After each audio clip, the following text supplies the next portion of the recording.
की इस वीडियो में हम लोग स्टार्ट करने वाले हैं इलेक्ट्रिक करंट के बारे में थोड़ा सा जान लेते हैं कि इलेक्ट्रिक करंट क्या चीज होती है, पोटेंशियल डिफरेंस क्या होता है, रेजिस्टेंस क्या होता है, पोटेंशियल डिफरेंस का यूनिट क्या होता है, इलेक्ट्रिक करंट का यूनिट क्या होगा, टाइप्स ऑफ इलेक्ट्रिक करंट, कितने टाइप के इलेक्ट्रिक करंट होते हैं, इलेक्ट्रिक करंट फ्लो कैसे होता है, कौन सा चार्ज फ्लो होता है, पॉजिटिव चार्ज या नेगेटिव चार्ज। अगर पॉजिटिव चार्ज फ्लो हो रहा है तो करंट किस तरफ फ्लो होगा, अगर इलेक्ट्रिक करंट इस तरफ फ्लो हो रहा है तो करंट किस तरफ फ्लो होगा, और साथ में उनके यूनिट्स भी देखेंगे। तो इसके लिए वीडियो को पूरी तरीके से देख लेना, आखिरी तक के देख लेना, सारे डाउट क्लियर। इलेक्ट्रिक करंट को समझने से पहले आपको ये समझना होगा कि करंट क्या चीज है। करंट क्या चीज होती है? Anything that flows in one direction is called current. कोई भी चीज जो एक ही डायरेक्शन में फ्लो होती है उसको हम लोग करंट बोलेंगे। जैसे यहाँ पर देखो, ये एक एग्जांपल लिया है मैंने, ये रिवर फ्लो हो रही है, एक ही डायरेक्शन में फ्लो हो रही है, पूरे सबके सब करीब आते जा रहे हैं, तो इसके लिए इसको क्या बोलेंगे हम लोग? वाटर करंट बोलेंगे। वाटर करंट आप लोग ज्योग्राफी में कई बार सुने रहेंगे, ओशियन करंट, वाटर करंट। तो अगर पानी एक ही डायरेक्शन में फ्लो हो रहा है तो वो क्या है? वाटर करंट है। वैसे ही अगर विंड एक डायरेक्शन में फ्लो हो रहा है, एक ही डायरेक्शन में हवा फ्लो हो रही है, तो उसको हम लोग क्या बोलेंगे? विंड करंट बोलेंगे। ठीक है, अब बात करते हैं कि इलेक्ट्रिक करंट क्या चीज है। इलेक्ट्रिसिटी एक ही डायरेक्शन में फ्लो होगी तो उसको क्या बोलेंगे? Electric current. इसका यूनिट क्या होता है? इसका यूनिट होता है एम्पियर। एम्पियर इसका यूनिट होता है, और इसको हम लोग लिखते हैं आई से। ठीक है, इसको लिखते हैं कैसे? आई से। फोर्स को एफ से लिखते हैं, प्रेशर को पी से लिखते हैं, तो वैसे ही इलेक्ट्रिक करंट को आई से लिखेंगे, ई से नहीं लिखेंगे, कंफ्यूज मत होना। ठीक है, अब उसके बाद मेटल वायर, सपोज करो कि मेरे पास मेटल वायर है। अब इस मेटल वायर में, metals are good conductor of electricity, यानी ये अपने अंदर से इलेक्ट्रिसिटी को कंडक्ट करके, कंडक्टर मतलब क्या? जो एक चीज एक जगह से दूसरी जगह पहुंचाता है। बस में भी कंडक्टर होते हैं ना, वो भी पैसेंजर लोग को एक जगह से दूसरी जगह पर पहुंचाते हैं। ड्राइवर चलाता है बस को, लेकिन वहां पर टिकट कौन कलेक्ट करता है? टिकट कौन देता है? कंडक्टर देता है। तो वैसे यहाँ पर भी कंडक्टर होता है, जो कोई भी चीज को अगर एक जगह से दूसरी जगह पे भेज रहे हैं तो वो क्या कहलाता है? साइंस में कंडक्टर कहलाता है। जैसे यहाँ पर एक मेटल वायर है, metal wires are good conductor of electricity, तो ये इलेक्ट्रिसिटी को पास होने देगा। तो इसमें क्या होता है, अगर सपोज करो इसमें से इलेक्ट्रिक करंट नहीं जा रहे, जिस वक्त इसमें से इलेक्ट्रिक करंट नहीं जा रहे, तो उस वक्त की बात कर रहा हूं मैं। अगर मैं यहाँ पर ये देखो, सपोज करो कि ये एटम्स है, बहुत सारे छोटे छोटे एटम्स एक साथ बॉन्ड बनाते हैं, उनके अंदर इंटरमोलिकुलर फोर्स बहुत ज्यादा होता है। इंटरमोलिकुलर फोर्स मतलब उनके जो मॉलिक्यूल्स रहते हैं उनके बीच में जो फोर्स ऑफ अट्रैक्शन रहता है उसको बोलते हैं इंटरमोलिकुलर फोर्स। वो बहुत ज्यादा रहता है उन एटम्स के बीच में, तो तब जाके वो क्या बनाते हैं? एक सॉलिड बनाते हैं, एक बड़ा सा सब्सटेंस बनाते हैं, जो क्या है? ये मेटल का वायर है। तो अब बात करते हैं, जब इसमें से इलेक्ट्रिसिटी पास नहीं हो रही है तब क्या होगा? मेटल क्या करता है? मेटल की एक खासियत है, मेटल क्या करता है? Metal has a tendency to lose electron, metals के अंदर एक खास बात होती है कि वो टेंडेंसी टू लूज इलेक्ट्रॉन, मतलब वो आसानी से इलेक्ट्रॉन को लूज कर देते हैं। तो एक एग्जांपल देता हूं, जैसे मेरे पास एक मेटल है, उसके सबसे पहले वाले शेल में सपोज करो कि दो इलेक्ट्रॉन्स है, उसके बाद 8 इलेक्ट्रॉन्स है, 5 6 7 8, और लास्ट वाले शेल में उसके पास सिर्फ 2 इलेक्ट्रॉन। ठीक है, तो ये क्या करेगा? आसानी से इन दोनों इलेक्ट्रॉन को जाने देगा, यानी लूज कर देगा। तो वैसे ही यहाँ पर जब जो एटम्स है ना, ये भी क्या करेंगे? आसानी से अपने इलेक्ट्रॉन को लूज कर देंगे। तो जब इलेक्ट्रॉन लूज हो गया तो अब इलेक्ट्रॉन तो लावारिस हो गया, पहले इस एटम के थे, अब जब लूज कर दिया तो वो क्या करेगा? यहाँ से रैंडम मोशन शुरू करेगा, यहाँ से यहाँ पे टकरा के इस एटम में, फिर इस एटम में, फिर इस एटम में, ऐसे कर करके रैंडम मोशन। रैंडम मोशन किसको बोलते हैं ये भी समझा देता हूं। रैंडम मतलब उसका कोई अता पता नहीं है, कहीं पर भी वो जाएगा। मोशन मतलब कोई भी चीज जो मूव कर रही होती है उसको क्या बोलते हैं हम लोग? मोशन बोलते हैं। तो ये इलेक्ट्रॉन रैंडम मोशन में रहेगा, यानी उसका कोई उसको खुद को नहीं पता है कि वो किधर जाएगा, वो कहीं पर भी ऐसे ऐसे ऐसे ऐसे करके मूव करता रहेगा। ठीक है, तो इसको हम लोग क्या बोलेंगे? Random motion. इलेक्ट्रॉन किसमें? अभी रैंडम मोशन में, लेकिन जब एक ही डायरेक्शन में फ्लो करेगा तब हम लोग बोलेंगे कि इसके अंदर करंट आया है। और अगर इलेक्ट्रॉन एक ही डायरेक्शन में मूव करेगा तो उसको क्या बोलेंगे? कि इलेक्ट्रिक करंट है ये, है ना। कई लोग बोलते हैं कि पॉजिटिव चार्ज फ्लो होता है, कई लोग बोलते हैं कि नेगेटिव चार्ज फ्लो होता है, तो उस पर हम लोग बाद में बात करते हैं। पहले ये देखो, इलेक्ट्रॉन क्या है? अभी फिलहाल तो फ्री मोशन में, रैंडम मोशन, ऐसे ऐसे ऐसे ऐसे कैसा भी मोशन करेगा। और ये एक एटम ने एक इलेक्ट्रॉन लूज किया है, 2 इलेक्ट्रॉन लूज किया है, जितने भी लूज किया है, इसके अंदर लाखों एटम्स होंगे, इस पूरे वायर के अंदर लाखों एटम्स होंगे, तो वो भी कितने सारे इलेक्ट्रॉन को लूज करेंगे, तो सारे इलेक्ट्रॉन रैंडम मोशन में इस वक्त। तो इसको हम लोग क्या बोलेंगे? ये अभी फिलहाल कंडक्ट नहीं कर रहा है इलेक्ट्रिसिटी, क्योंकि इलेक्ट्रिसिटी तभी कंडक्ट होती है, इलेक्ट्रिक करंट। करंट का मतलब क्या बताया? जब सारी चीजें एक ही जगह पे फ्लो करते हैं, एक ही डायरेक्शन में फ्लो करती है तो उसको क्या बोलेंगे, करंट। तो अभी फिलहाल इसमें करंट नहीं है, तो ये क्या है, ये रैंडम मोशन में, ये कहीं पर भी फ्लो कर रहा है। जब ये एक ही डायरेक्शन में फ्लो होगा तब उसको क्या बोलेंगे, इसके अंदर करंट आ गया। और जब सारे इलेक्ट्रॉन्स एक ही डायरेक्शन में मूव करेंगे तब क्या होगा, करंट इसके अंदर आ जाएगा, तो उसको हम लोग क्या बोलेंगे, इलेक्ट्रिक करंट। अब इलेक्ट्रिक करंट तब फ्लो होगा जब सारे इलेक्ट्रॉन्स एक ही डायरेक्शन में जाएंगे, तब इलेक्ट्रिक करंट फ्लो होगा। यानी इलेक्ट्रिक करंट को लाने के लिए हम लोग को क्या करना पड़ेगा, सारे इलेक्ट्रॉन्स को एक ही डायरेक्शन में फ्लो करना पड़ेगा। ये बात हम लोग को समझ में आ गई। अब वो सारे इलेक्ट्रॉन्स एक ही डायरेक्शन में कैसे फ्लो होंगे उसको हम लोग समझते हैं। सपोज करो मेरे पास एक सर्किट है, सर्किट है मेरे पास। अब ये बैटरी है, इसमें मैंने एक बैटरी लगा दिया। बैटरी क्या होती है, बैटरी होती है collection of cells. Collection of cells, ये सेल्स क्या होता है वो भी बता दो, कलेक्शन ऑफ सेल्स। बैटरी होती है कलेक्शन ऑफ सेल्स, ठीक है।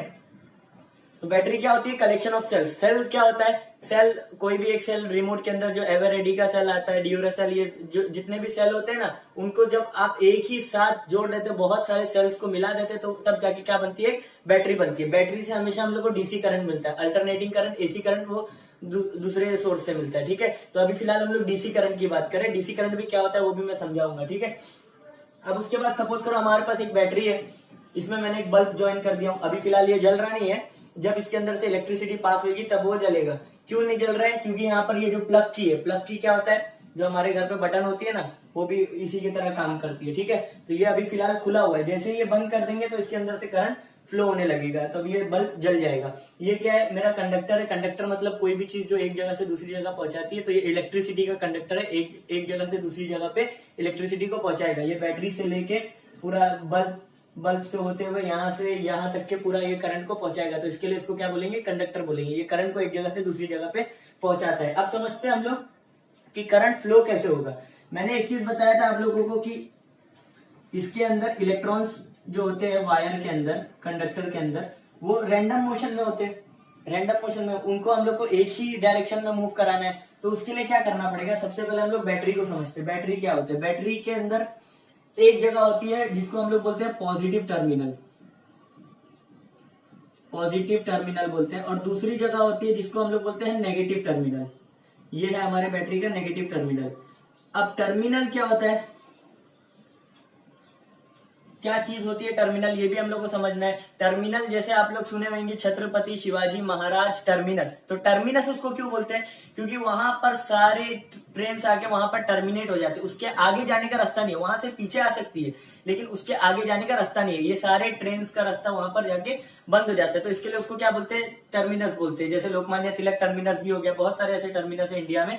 तो इसके लिए वो टर्मिनस क्यों कहलाता है, क्योंकि वहां पर आके सारी ट्रेनें बंद हो जाती है, उसके आगे उन लोग को जाने का रास्ता नहीं रहता है, ठीक है, उससे पीछे आ सकते हैं, तो इसके लिए उसको टर्मिनस बुलाया जाता है। तो यहाँ पर सारे पॉजिटिव चार्ज आके जमा हो जाते हैं, इसके आगे वो नहीं जाते। बैटरी के अंदर जितने भी पॉजिटिव चार्ज रहते हैं वो एक जगह पर आके जमा हो जाते हैं, इसके आगे उनको रास्ता नहीं दिख रहा है, तो इसके लिए इसको क्या बोलेंगे, पॉजिटिव टर्मिनल बोलेंगे। और यहाँ पर ये जो नेगेटिव चार्ज है ये भी यहाँ पर आके जमा हो गया है ना, इसके आगे भी उनको रास्ता नहीं मिल रहा है, तो इसको क्या बोलेंगे, नेगेटिव टर्मिनल बोलेंगे, ठीक है।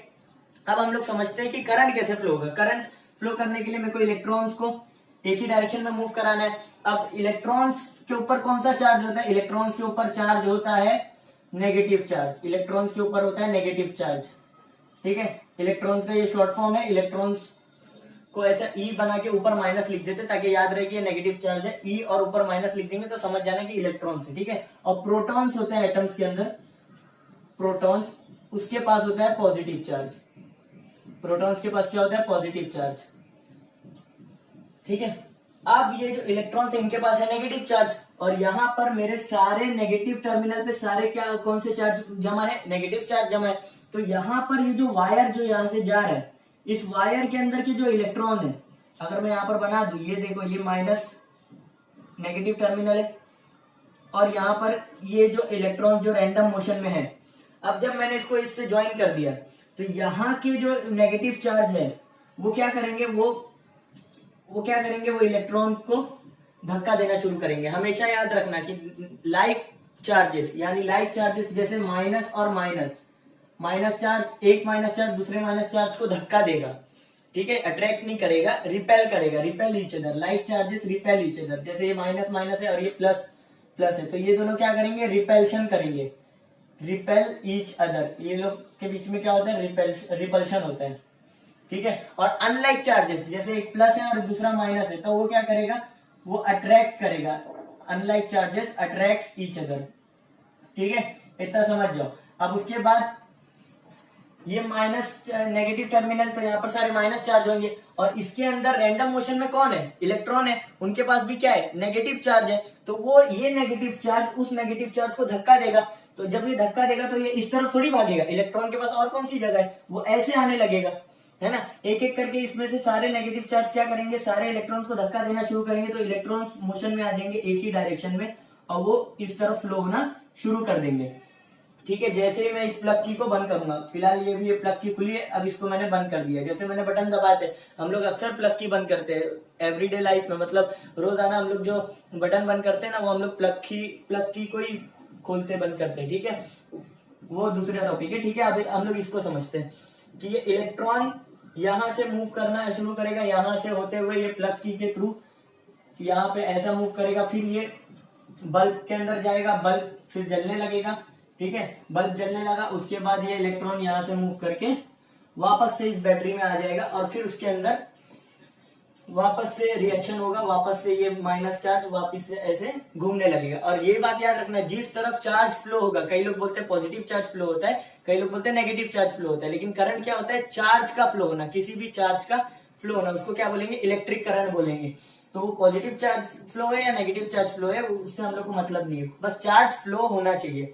तो जिस डायरेक्शन में चार्ज फ्लो होगा ना, उसके अपोजिट डायरेक्शन में हमेशा करंट फ्लो होगा, ये बात याद रखना। जिस डायरेक्शन में चार्ज फ्लो होगा, जैसे मेरा चार्ज अगर इलेक्ट्रॉन, अगर मेरी बैटरी के नेगेटिव टर्मिनल्स इलेक्ट्रॉन को इस तरफ धक्का दे रहे हैं, तो जो इलेक्ट्रिसिटी है वो इस तरफ जाएगी, इलेक्ट्रिसिटी का फ्लो किस तरफ होगा, इस तरफ होगा, ठीक है, ये बात याद रखना। अब उसके बाद इसके अंदर पॉजिटिव चार्ज कैसे आए, तो इसके अंदर, इस बैटरी के अंदर रेडॉक्स रिएक्शन होता है, बहुत सारे केमिकल्स होते हैं जो मिलके क्या करते हैं, रेडॉक्स रिएक्शन, ये एक अलग टॉपिक है, कभी उसको भी समझा दूंगा रेडॉक्स रिएक्शन क्या होता है। तो उस रेडॉक्स रिएक्शन में क्या होता है, गेन ऑफ इलेक्ट्रॉन भी होता है और लूज ऑफ इलेक्ट्रॉन भी होता है, वो कोई और वीडियो में हम समझ जाएंगे, ठीक है।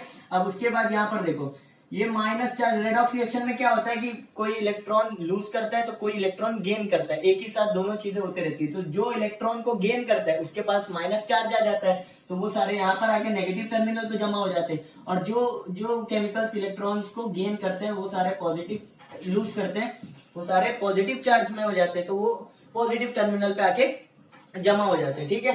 तो उससे ये बैटरी के अंदर डिफरेंस आ जाता है। अब देखो, ये पोटेंशियल है, उसका प्लस क्या है, पोटेंशियल है, और यहाँ पर ये प्लस क्या है, ये माइनस क्या है, ये इसका पोटेंशियल है। तो ये प्लस और ये माइनस दोनों अलग अलग पोटेंशियल के है, तो इसके लिए ये बैटरी जो है होती है, ये बैटरी, ये इस पूरी सर्किट को पोटेंशियल डिफरेंस देती है, पोटेंशियल डिफरेंस, या इसको वोल्टेज बोलो। एक तरफ प्लस टर्मिनल है, एक तरफ प्लस पोटेंशियल के चार्जेस है, एक तरफ माइनस पोटेंशियल के चार्जेस है, तो ये बैटरी क्या करेगी, पोटेंशियल डिफरेंस देगी पूरे सर्किट को, ठीक है।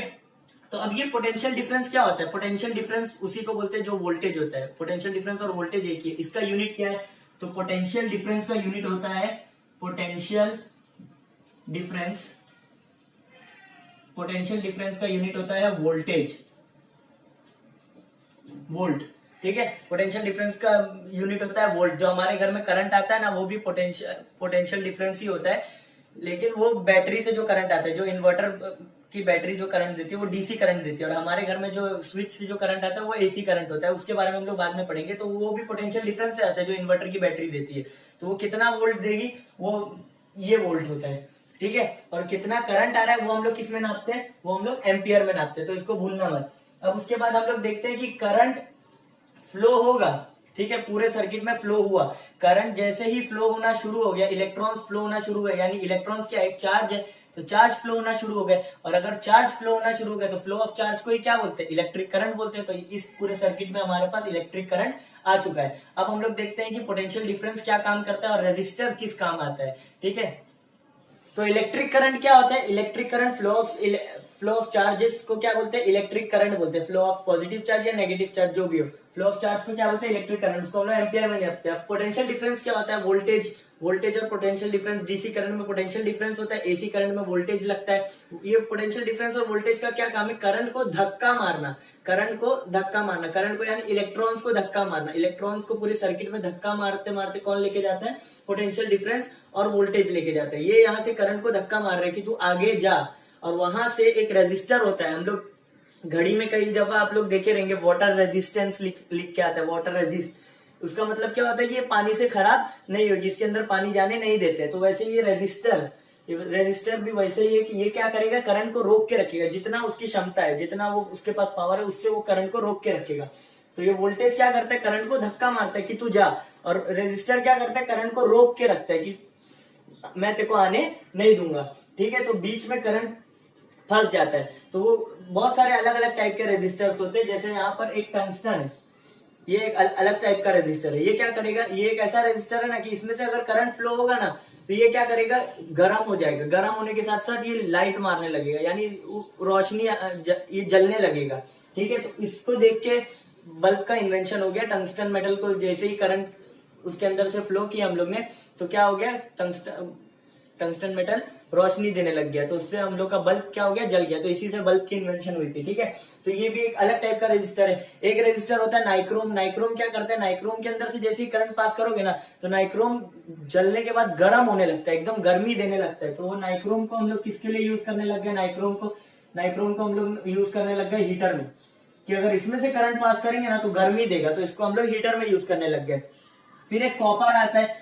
कॉपर को क्या किया हम लोग ने? कॉपर एक रेजिस्टर है, उसको हम लोग यूज किए, तो ये क्या करने लगा? ये घूमने लग गया, ये रोटेशन करने लग गया, अपने ये अराउंड रोटेट करने लग गया। तो इससे हम लोग ने क्या बनाया? इससे हम लोग ने फैन बनाया।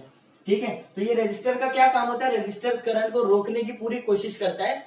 तो ये कॉपर भी करंट को रोकने की कोशिश कर रहा है। ये एक एनर्जी, ये जो इलेक्ट्रिकल एनर्जी उसके अंदर आ रही है, इसको कन्वर्ट करेगा कोई और एनर्जी में। जैसे ये कन्वर्ट कर देता है अपने रोटेट होने की एनर्जी से, तो ये थोड़ी सी इलेक्ट्रिकल एनर्जी इसमें से लॉस हो जाती है। नाइक्रोम क्या करता है? हीट एनर्जी में कन्वर्ट कर देता है। ये लाइट प्लस हीट दोनों एनर्जी में कन्वर्ट कर देता है। हीट यानी गर्म भी हो रहा है और लाइट यानी रोशनी भी दे रहा है, तो ये दोनों में कन्वर्ट कर देता है इलेक्ट्रिकल एनर्जी जो इसके पास आ रही है उसको। ठीक है, रेजिस्टर को हम लोग, रेजिस्टर की यूनिट क्या होती है? ओहम होती है। उसको हम लोग कुछ इस तरीके से लिखते हैं कि रेजिस्टर कितना ओहम है? 5 ओहम। ऐसे करके हम लोग इसको लिखेंगे। वोल्टेज पोटेंशियल डिफरेंस, इसको हम लोग कैसे लिखते हैं? 10V V करके लिखेंगे कि 10 वोल्ट का पोटेंशियल डिफरेंस है। और करंट को हम लोग I करके लिखते हैं, I कि कितना? I equals to 5A। जैसे फोर्स को F लिखते हैं वैसे करंट को I लिखते हैं। बहुत सारे यूनिट के सारे अलग अलग एक लेटर रहते हैं जिसको हम लोग उससे डिनोट करते हैं। करंट को हम लोग किससे डिनोट करते हैं? I से डिनोट करते हैं। ठीक है, तो अब एक एम्पियर करंट क्या होता है? एक एम्पियर करंट, इसको हम लोग जरा समझते हैं कि एक एम्पियर करंट क्या होता है। ठीक है, तो हमेशा याद रखना कि करंट का मतलब क्या होता है। सबसे पहले हम लोग ये समझते हैं, करंट, एक एम्पियर करंट, इलेक्ट्रिक करंट, कि कितना चार्ज फ्लो हो रहा है। अगर ज्यादा चार्ज फ्लो हो रहा है तो ज्यादा करंट फ्लो हो रहा है ना? तो कितना चार्ज फ्लो हो रहा है, हम लोग कितने स्पीड में भाग रहे हैं, ये हम लोग कैसे नापते हैं? ये हम लोग नापते हैं कि कितना डिस्टेंस ट्रेवल किए कितने टाइम में। तो उसको हम लोग लिख देते हैं डिस्टेंस अपॉन टाइम। तो इसको हम लोग क्या बोलेंगे? स्पीड बोलेंगे कि ये मेरी स्पीड है। ठीक है, तो कितना करंट फ्लो हो रहा है, तो ये भी किससे पता चलेगा कि कितना चार्ज फ्लो हो रहा है एक सेकंड में। अगर सपोज करो कि एक सेकंड में मेरे एक कंडक्टर से एक सेकंड में 625, इसको ऐसे 625 आगे 0 डाल के 15 0 डाल दो, 3 6 9 12 15, ऐसे 15 0 डाल दो, तो इतना चार्ज, इतना कूलम चार्ज एक सेकंड में अगर पास होगा ना, यानी इतने इलेक्ट्रॉन्स पास होंगे। इतने इलेक्ट्रॉन भी क्या एक चार्ज ही है, इतने इलेक्ट्रॉन्स एक सेकंड में मेरे कंडक्टर से पास होंगे ना, तब जाके वो बनेगा 1 ampere current. 1 ampere equals to 6.25 into 10⁻18 electrons per second, यानी एक सेकेंड में इतने इलेक्ट्रॉन्स मेरे कंडक्टर से पास होना चाहिए, तब जाके हम लोग इसको क्या बोलेंगे कि ये 1 एम्पियर का करंट है। हमारे घर में जो यूज होता है ना वो 5 एम्पियर 10 एम्पियर करके यूज होता है। तो ये हम लोग इसमें इसको बोलेंगे कि ये कितना है, ये 1 एम्पियर करंट है। ठीक है, अब हम लोग आगे समझते हैं कि इनकी यूनिट्स को याद कैसे रखेंगे और इनका फॉर्मूला क्या होता है, ये सब चीजों को हम लोग आगे समझते हैं। तो इलेक्ट्रिक करंट के बारे में मैंने बता दिया। इलेक्ट्रिक करंट क्या होता है, फ्लो ऑफ चार्ज पर सेकेंड। तो इसका अगर डेफिनेशन पूछा ना एग्जाम में कि डिफाइन इलेक्ट्रिक करंट, तो इसको हम लोग क्या लिखेंगे कि द फ्लो ऑफ चार्ज